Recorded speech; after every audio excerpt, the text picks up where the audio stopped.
ummadda Soomaaliyeedna waxaan leeyahay Ilaahay ha u soo saaro madaxweyne aad u fiican oo ay raalli ku yihiin anigu biikahan waxaan oran lahaa Ilaahay Maxamed Cabdullaahi Farmaajo soo celiyo Soomaaliyeedna waxaan ku wacyigelinaa waxaan oran lahaa war niyo cumrada taga oo xajka taga oo si jacaylku aad u koro oo markaad imika gabadh guursato aad is jeceshiin marka intaanad arooska badhigan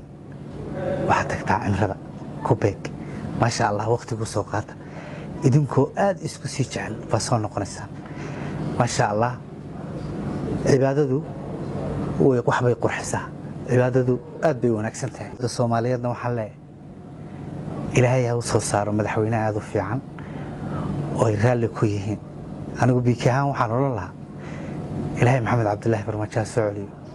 waa ninka hanka Soomaali soo celiyay Ilaahay ninka soo celiyo aad baan idin salaamayaa waan idin jeclahay